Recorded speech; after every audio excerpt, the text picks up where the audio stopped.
Alors, petit ciné-club, je vais dire vidéo-club. Je commence bien la vidéo. Petit ciné-club aujourd'hui avec un film de 1952 qui s'appelle À feu et à sang de Bud Buttiker. Titre original, The Cimarron Kid. Alors, The Cimarron Kid est le surnom du héros. Billy Holly, qui vient de sortir de prison. Alors, ça se passe au temps de l'Ouest. C'est un western. Et euh, à la sortie de prison, il prend le train et dans son voyage de train, il fait la rencontre des frères Dalton. Il est accusé de complicité et il n'a pas d'autre choix. Il va, pour éviter la potence, rejoindre le gang des frères Dalton et devenir petit à petit le chef. Alors, c'est un film passionnant parce que Bud Bodicker, qui est un des maîtres du western. Le film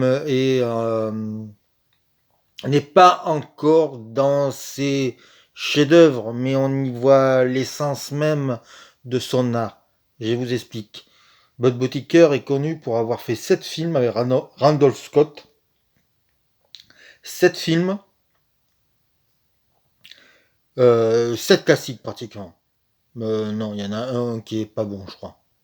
Mais c'est vraiment des films passionnants et intéressants. Ce sont tous des westerns, la plupart écrits par Burt Kennedy. Euh, mais avant, il a fait un peu le faiseur pour la Universal et il a fait quelques westerns intéressants, dont À l'assaut du Fort Alamo avec Glenn Ford. On peut dire que ce À feu et à sang est presque est un western, mais c'est presque un film noir.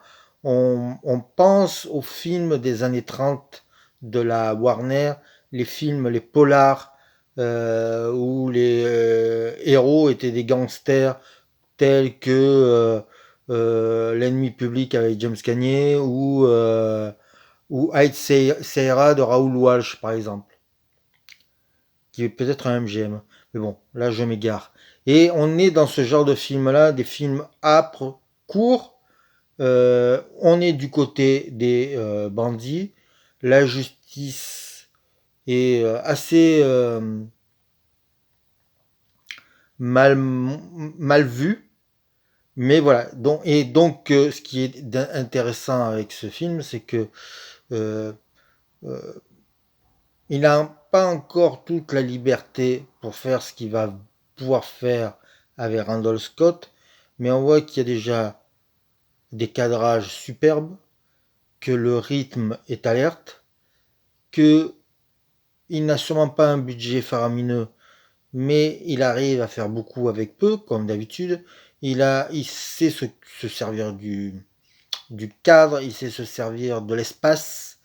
Et en plus, pour ce film-là, il possède un Technicolor de toute beauté. Il a Audie Murphy. Alors Audie Murphy, c'est pas le plus grand acteur du monde. C'était avant tout un homme qui a été le plus décoré pendant la Seconde Guerre mondiale comme soldat américain. C'est selon la légende. Hein, Et il va faire toute une palanquée de western, ce Audie Murphy. Mais il est palo, il est fade, il a pas de charisme. Même s'il va tourner avec des John Huston ou des Jack Arnold, il mourra assez jeune dans un accident d'avion, mais voilà, c'est pas quelqu'un qui imprime la pellicule. C'est bien dommage parce qu'avec un autre acteur, je pense que le film aurait pris des proportions en plus. C'est une sorte de Scarface, mais en western, voilà. Le film est quand même intéressant, justement parce que la mise en scène de Bud Buttiker, parce que c'est plein d'idées, parce que c'est romantique, parce qu'il y a James Best, qui est un acteur souvent sous-estimé, qui a travaillé avec Fuller et Bud Buttiker sur La chevauchée de la vengeance, qui est un western absolument sublime. Et James Best est vraiment un acteur malheureusement connu pour une série qui est Sheriff et moi peur, mais il a fait tellement mieux. Et donc, c'est un film à découvrir ou à redécouvrir si vous l'avez pas, si vous l'avez déjà vu.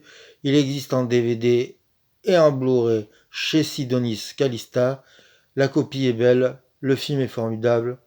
Donc, si vous voulez voir un très beau western, sautez-y dessus.